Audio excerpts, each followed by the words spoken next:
రోజు మనం ఇదే వింటూ ఉన్నాము. కాబట్టి ఏదైతే ఇంపార్టెంట్ ఉన్నాయో వాటి గురించే చెప్పగలుగుతున్నాను. కానీ లేకపోతే మీకు ఇన్ని విషయాలు ఉండి కూడా అది చెప్పలేకుండా పోతాం.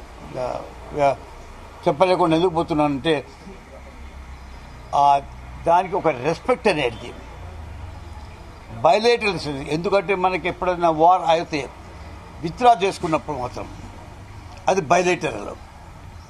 ఆల్ రైట్, మీరేమంటున్నారంటే మేము అడగలేదు, ట్రంపే చెప్పాడు కాబట్టి మనకు లేదు అని మేము అనుకుంటున్నాము. మనం సీరియస్ తీసుకోవాలి. ఎందుకంటే ఒక దేశం ఇది, మనతో మాట్లాడగలదు. ఆ మాట ఉంటే ఆయన చెప్పొచ్చు, ప్రైమ్ మినిస్టర్ చెప్పి, ఎందుకంటే అక్కడ ప్రెసిడెంట్ చెప్పింది కాబట్టి ఆయనకు అనవసరము. ఆ థర్డ్ పార్టీ మ్యాను ఇది బయలేటర్ మా ఇష్యూ అని ఎప్పుడైనా మోడీ చెప్పింటే ఈ సంగతి. ఆర్మీ చీఫ్స్ కూడా వీళ్ళు కమాండ్ చీఫ్స్ వాళ్ళు కూడా ఏం చెప్పిర్రు, మొదలు వాళ్ళు మమ్మల్ని అడిగిర్రు. అడిగిన తర్వాత మేము వేస్తున్నాము, మళ్ళీ ఆ 3 hours లోపల జరిగిందని. That you should tell the nation first. అది కాలేదు ఇక్కడ. ఇవాళ చూసాను, ఇవాళ పేపర్లో చూడండి, పాకిస్తాన్ ప్రైమ్ మినిస్టరు 10వ తారీఖు నాడు బ్రహ్మోస్ పడ్డందుకు మేము 11వ తారీఖుకి అటాక్ చేయడానికి సిద్ధంగా ఉంటుంది. బ్రహ్మోస్ పడ్డ తర్వాత మేము ఒక సీజ్ ఫైర్ కావాలనే ఆలోచన మాకు వచ్చిందని ఇవాళ పేపర్ లోపల స్టడీ చెప్పడం జరిగింది. ఎన్నో కదుకుంటే ఒక్క మాట మిమ్మల్ని అడుగుతున్నాను, మనం అనుకుంటున్నాము. అసలు వార్ అన్న తర్వాత 2 దేశాలు కొట్లాటకు వస్తున్నాయో గెలవడం ఓడడం అనేది ఉంటుంది. కానీ ఇండియా చాలా పెద్దది. పాకిస్తాన్ చూసుకుంటే మనందరం కలిసి ఒకనాడు ఒక చేస్తే అది కొట్టుకెళ్ళిపోతుంది కూడా. కాబట్టి అది పాకిస్తాన్కి నేను ఇంపార్టెన్స్ ఇస్తున్నాను మిలిటరీగా. న్యూక్లియర్ అనుకున్నాను, న్యూక్లియర్ బ్లాక్మెయిల్ అనేది ఉండదు. This is I think in my view, strong opinion, there is nothing like nuclear blackmail. అంటే ఒక్క న్యూక్లియర్ పడ్డదానికి ప్రపంచం పోతుంది. కాబట్టి ఎవరైతే న్యూక్లియర్ చేశారో, డివైస్ చేశారో వాళ్ళకి తెలుస్తుందని ఒక ఎఫెక్ట్స్. కాబట్టి న్యూక్లియర్ వార్ఫేర్ ఉండదు. కాబట్టి ఇప్పుడు మనం అనుకునేది మన 2 దేశాలు అన్నప్పుడు గెలుస్తున్నామా ఓడుతున్నామా అన్నప్పుడు గెలవాలా అని ఉంటుంది. ఆ గెలవడం ఎట్లుంటుంది, ఆ దేశాన్ని మొత్తం ఆక్యుపై చేసుకుంటూనే ఉంటుంది. ఆ దేశానికి చాలా పెద్ద దెబ్బ జరిగి పూర్తిగా డిస్ట్రాయ్ అయిపోతూనే ఉంటుంది. లేదా పబ్లిక్ లోపల పబ్లిక్ పర్సెప్షన్ని బట్టి ఉంటుంది. ప్రెస్ వాళ్ళు ఏది చెప్తే అది. రేపు పాకిస్తాన్ లోపల 9 సెంటర్స్ని మేము డిస్ట్రాయ్ చేశామని చెప్తే అది డిస్ట్రాయ్ చేశారు, మనం గెలిచామని అనుకుంటా ఉన్నాం. కాబట్టి పబ్లిక్ పర్సెప్షన్ ఉండాలి. మిమ్మల్ని అడుగుతా ఉన్నాను నేను, నా క్వశ్చన్ ప్రెస్ వాళ్ళకి. ఎందుకంటే వాళ్ళు ఏ ప్రెస్ చూసినా కానీ నేను వాటిని క్రిటిసైజ్ చేయదలుచుకోలేదు. కానీ అందరూ నేషనలిస్టులనే. ఇక్కడ నేషనలిస్ట్ లేని వాళ్ళు లేనే లేదు. లేదా ఆ దినం మోడీ పిలిచేసి ఇలా పోతున్నాము అని చెప్తే మంచిదే నిలబడి ఒక్కడు కూడా ఇంతవరకు వార్ జరిగేటప్పుడు, వార్ జరిగి 4 దినాల వరకు ఎవ్వరు కూడా పార్టీలన్నీ క్రిటిసైజ్ చేసింది లేదు. ఆర్మీని పూర్తిగా బ్రేవరీ వాళ్ళది ప్రేస్ చేసుకుంటూనే వస్తున్నాము. కాబట్టి అది ఎక్కడ కాలేదు. నేను మిమ్మల్ని అడిగేది ఏంటంటే, వార్ పర్సెప్షన్ లోపల మనం గెలిచినామని ఎక్కడైనా ఏ పేపర్ అయినా, ఇంటర్నేషనల్ పేపర్ మన తప్ప ఇతర పేపర్ చెప్పిందా? దాన్ని మేనేజ్ చేయాలా? ఇవాళ మనం చూసుకుంటే మనం గెలిచేట్టు కనపడలేదు. ఏ దేశం కూడా, ప్రపంచంలో ఏ దేశం కూడా పాకిస్తాన్ టెర్రర్ దేశం అని చెప్పలేదు ఇంతవరకు. మనం ఇంత చెప్పంగా కూడా పబ్లిసిటీ. థర్డ్, మనం ఇప్పుడు డెలిగేషన్, ఇంటర్నేషనల్ డెలిగేషన్ పంపించాం. అది మాస్ డిస్ట్రక్షన్ గురించి ఒక పాలసీ ఈ గవర్నమెంట్ ఆఫ్ ఇండియాది, వెపన్స్ ఆఫ్ మాస్ డిస్ట్రక్షన్ గురించి దానికి చెప్పుకుంటూ వస్తాం. మనము ఎప్పుడు డెలిగేషన్స్ పంపిస్తూ ఉంటాము, వేరే దేశాలతో మాట్లాడుతూ ఉంటాము. అది ఏ తీరుగా మనం దాన్ని ఆపుకోవాలా, ఏ తీరుగా ఎదుర్కోవాలా అనేది జరుగుతుంది. ఇది పార్ట్ ఆఫ్ దట్ థింగ్. ఉండనివ్వండి. కానీ ఇప్పుడు ఇంప్రెషన్ వచ్చింది మీ గురించి ఏ దేశము ఏ ప్రెస్ ఎవ్వరు మాట్లాడినందుకు మీరు పంపిస్తూ ఉంటే ఏదో మన దగ్గర తప్పైందనో మనం చెప్పేది తప్పనో అనే పర్సెప్షన్లో దెబ్బతింటా ఉన్నాం మనం. దాన్ని నిన్న రేవంత్ రెడ్డి పూర్తి ఎక్స్పోజ్ చేసిండు. నీళ్లు పోసిండు, నీళ్లు కాల్చిండ్రు మా ఆవేశాల మీద, ప్రజా ఆవేశాలను కాల్చిండ్రు. గెలుచుకొని వస్తుంటే పాకిస్తాన్ని ఓడగొడుతుంటే. కానీ నేను అన్నట్టు చాలా ఎమోషనల్ అయి ఉండొచ్చు, కానీ కొంతమంది దాంట్లో ఉన్న నైసిటీస్ అండర్స్టాండ్ చేసుకుంటే మనం ఇదో ఈ పాయింట్ ఉన్నది. ఈ పాయింట్ని మనం మర్చిపోకూడదు. మనం పర్సెప్షన్గా ఇండియా గెలిచింది అంటే రెండు, గెలిచినట్టు అక్కడ పూర్తిగా డిస్ట్రాయ్ అనే ఉండాలా, లేదా దేశమంతా ఆ ఎదురుగా దేశాన్ని ఇది ఓడిపోయింది చెప్పాలా, లేదా టెర్రర్ దేశం అని చెప్పాలా. టెర్రర్ దేశం అని ఎవరు చెప్పలేదు, ఓడిపోయింది అని ఎవరు చెప్పలేదు. మన గురించి మనమే మాట్లాడుకుంటా ఉన్నాం. ఈ తరుణం లోపల అంటే నేను క్రిటిసైజ్ చేస్తాం లేదు, ఒక వీళ్ళు ఎవరు బీజేపీ తెలంగాణ ర్యాలీ ఎందుకు తీసింది. ఇవాళ మేము జైహింద్ ర్యాలీ తీసినట్టు. జైహింద్ ర్యాలీ ఎందుకు తీసామంటే మేము ఎవరికి ఎన్కేం లేము ఆర్మీకి సపోర్ట్ లోపల. ఇప్పటికీ చెప్తున్నాం ఆర్మీ ప్రిపేర్గా ఉంది. మనంత పెద్ద ఆర్మీ, మనంత స్ట్రాంగ్ ఆర్మీ లేదు అని చెప్పడానికి పెట్టాం. అంటే వాళ్ళు దేని గురించి చెప్తున్నారో నాకు అర్థం కాలేదు. పొలిటికలైజ్ చేస్తున్నారు అనొచ్చు. ఎందుకు పొలిటికల్ మీరు చేసేప్పుడు తప్పలేదు, కానీ వాళ్ళు చేస్తే పొలిటికల్. వాళ్ళు ఎందుకు క్వశ్చన్ అడిగినప్పుడు ఈ క్వశ్చన్ ఆన్సర్లు వాళ్ళ ర్యాలీకి ఈక్వల్. ఆ క్వశ్చన్ ఆన్సర్స్ లేకుండా వాళ్ళు చెప్పుకుంటూ వస్తూ ఉన్నందుకు పెద్దగా బేజారుగా ఉంది. కాబట్టి నా వ్యూ ఏంటంటే మనము గెలిచినమని కానీ మనం ఎవరితో కొట్లాడుతున్నాం, పాకిస్తాన్ ఒక టెర్రర్ దేశం అని కానీ అన్నాం. ఆల్ రైట్, టెర్రరిస్ట్ అయిపోయింది. పాల్గాం లోపల 26 మంది చనిపోయినారు, మీరు 4 పట్టుకున్నారు. మీ లెక్క ప్రకారమే according to your army operational chief మీరు 6 ఉండొచ్చు లేదా 9 మంది ఉండొచ్చు అని మీరే అన్నారు. మన 2 ఏరియా 4 ఏరియా నేను అడుగుతా ఉన్నాను. ఇప్పుడు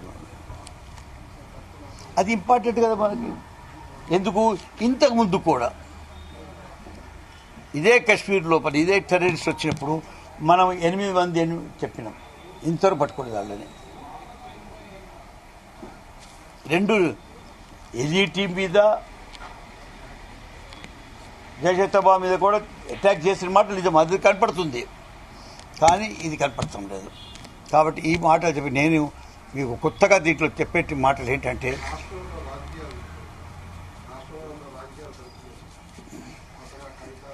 ఇప్పుడు ఇంటర్నేషనల్గా ఏమవుతుందో అది చూసుకుందాము, దేశం ఏం పరిస్థితులకు వచ్చిందో చూస్తాము.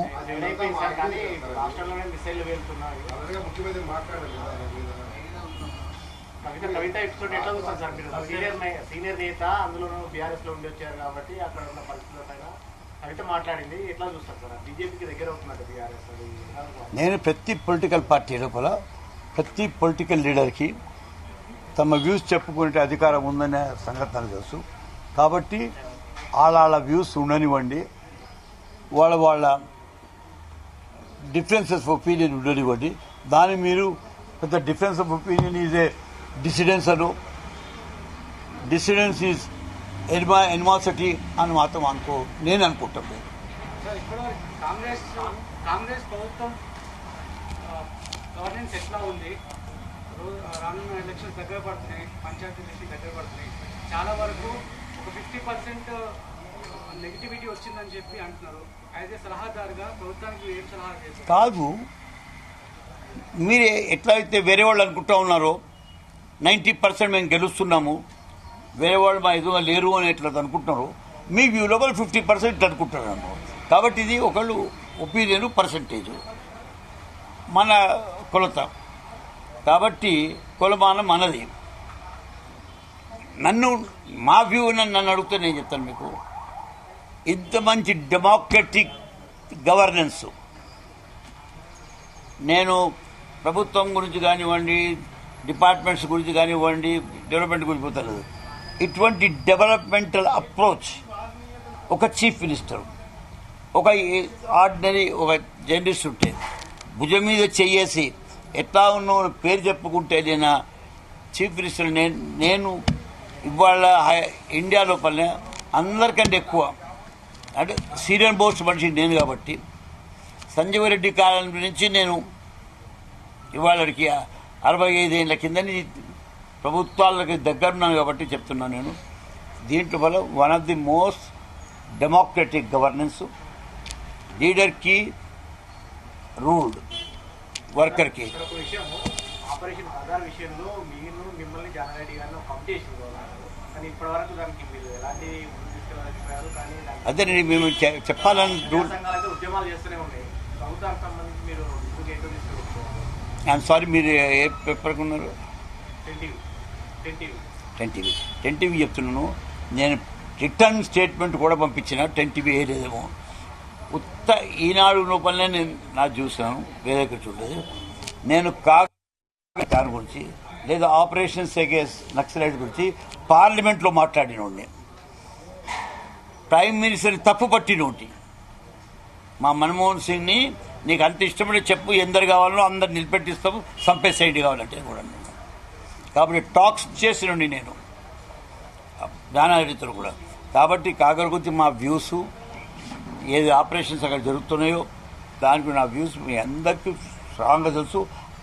I might not be an extremist, but ఒక ఒపీనియన్ ఏంటంటే వాట్ ఈజ్ హ్యాపెనింగ్ ఈజ్ ఎప్పుడైతే ఒకళ్ళు పీస్ టాక్స్కి వస్తామంటున్నారో దాన్ని మనం వెల్కమ్ ఎందుకు చేయకూడదు అని నేను అంటా ఉన్నాను. ఆంధ్రప్రదేశ్లో పీస్ టాక్స్ అయినప్పుడు నేను జానారెడ్డి గారు కానీ పాలాడు వెంకటరావు వెళ్తూ ఉన్నప్పుడు totally it had come down, అట్లా ఉండేది. కాబట్టి ఇప్పుడు కూడా సాగర్కి మనం టాక్ చేసుకుంటే ఏంటండి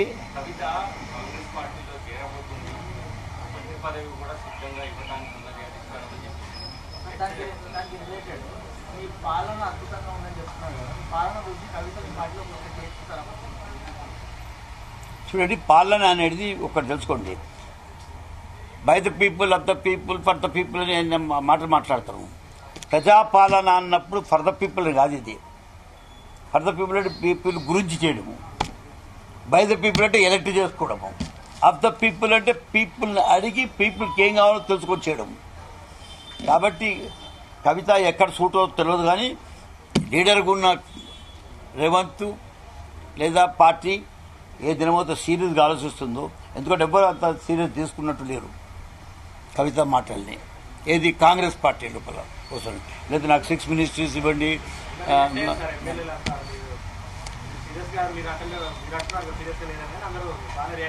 ఉండొచ్చండి. నీకు తెలిసిన సీరియస్నెస్ ఉంటే నాకు అడిగేట అవసరం లేదు. ఆఫ్టర్ ఆల్ రేపు ఏమవుతుంది అంటే నేను చెప్పింది అవుతుంది, కానీ నువ్వు చెప్పింది కాదు, నీ వ్యూతో కాదు ఇది.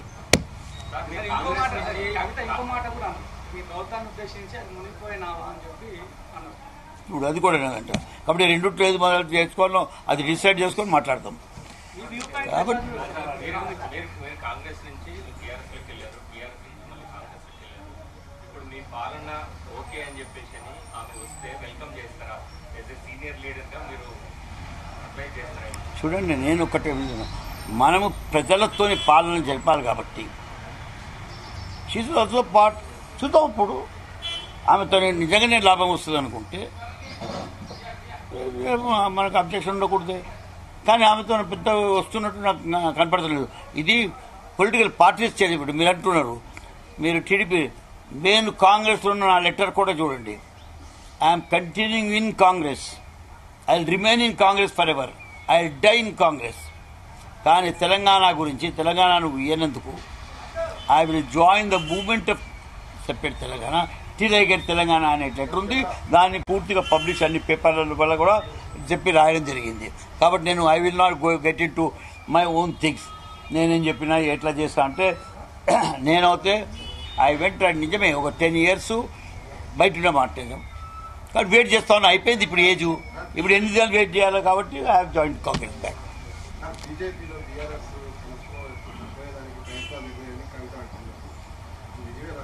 అది ఎట్లా తెలుసుకుంటాను నాకు తెలుసు. నేను I'm neither in BRS now Nar in BJP. వాళ్ళు కలిసిపోతుందని ఇట్లా చెప్పి లాభం లేదు. దానికి ఒక టుత్తు ఒక ఆధారం ఉండి ఏదైనా ఫౌండేషన్ ఉంటే తెలుస్తుంది. దానికి చెప్పుకుంటూ ఉంటే పోతే ఎట్లా ఉంటుంది. మాటలు జరుగుండొచ్చు కూడా, జరుగుతాయేమో.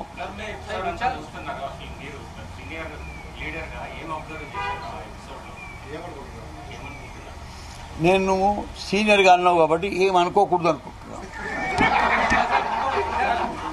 కాంగ్రెస్ పార్టీ మొదటి నుంచి ఒక స్టాండ్ తీసుకొని కాళేశ్వరంలో 1,00,000 కోట్లు కేసీఆర్ కుటుంబం తిన్నదని చెప్పి దాంట్లో నోటీసులు సర్వ్ అయినాయి కేసీఆర్. సో కేసీఆర్ విచారణకు ఆనర్ చేస్తారని భావిస్తున్నారా? కేసీఆర్ విచారణకు హాజరవుతారా? అవుతుండొచ్చు, తప్పేమున్నది. విచారణగా చేయవలసి వస్తుందండి, అవుతారు అందరూ, దానికి తప్పేం లేదు. సార్ నేను కంపారిజన్ చేసి మార్కులు ఇయ్యను, కానీ నేను చెప్తున్నాను ఈ ప్రభుత్వం మాత్రం అప్రోచ్లో, గవర్నెన్స్లో, పీపుల్ నెంబర్ తీసుకెళ్ళడం లోపల మాత్రం చాలా పెద్ద ఉంది అంటున్నాను. కాంగ్రెస్ లోపలనే డెవలప్మెంట్ అంటారా, డిపార్ట్మెంట్స్ అంటారా, ఆర్గనైజేషన్ అంటారా, అది ఒక్కొక్క ఇష్యూ మీద డిపెండ్ అయి ఉంటుంది. Right Babu, thank you.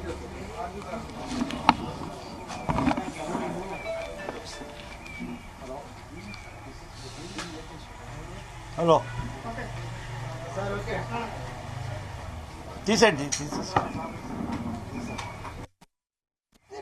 Development departments అంటారా, ఆర్గనైజేషన్ అంటారా, అది ఒక్కొక్క ఇష్యూ మీద డిపెండ్ అయి ఉంటుంది. మనం ఇదే ఇంటా ఉన్నాము కాబట్టి ఏదైతే ఇంపార్టెంట్ ఉన్నాయో వాటి గురించే చెప్పగలుగుతున్నాను, కానీ లేకపోతే మీకు ఇన్ని విషయాలు ఉండి కూడా అది చెప్పలేకుండా పోతాం. చెప్పలేకుండా ఎందుకు పోతున్నానంటే దానికి ఒక రెస్పెక్ట్ అనేది బయలేటల్స్. ఎందుకంటే మనకి ఎప్పుడైనా వార్ అయితే విత్డ్రా చేసుకున్నప్పుడు మాత్రం అది బయలేటరల్. ఆల్ రైట్, మీరేమంటున్నారంటే మేము అడగలేదు, ట్రంపే చెప్పాడు కాబట్టి మనకి లేదు మేము అనుకుంటున్నాము. మనం సీరియస్ తీసుకోవాలి, ఎందుకంటే ఒక దేశం ఇది, మనతో మాట్లాడగలదు. ఆ మాట ఉంటే ఆయన చెప్పొచ్చు, ప్రైమ్ మినిస్టర్ చెప్పి, ఎందుకంటే అక్కడ ప్రెసిడెంట్ చెప్పింది కాబట్టి ఆయనకు అనవసరము. ఆ థర్డ్ పార్టీ మ్యాను ఇది బయలేటర్ మా ఇష్యూ అని ఎప్పుడైనా మోడీ చెప్పిండే ఈ సంగతి. ఆర్మీ చీఫ్స్ కూడా వీళ్ళు కమాండ్ చీఫ్స్ వాళ్ళు కూడా ఏం చెప్పిర్రు, మొదలు వాళ్ళు మమ్మల్ని అడిగిర్రు, అడిగిన తర్వాత మేము వేస్తున్నాము, మళ్ళీ ఆ 3 hours లోపల జరిగిందని.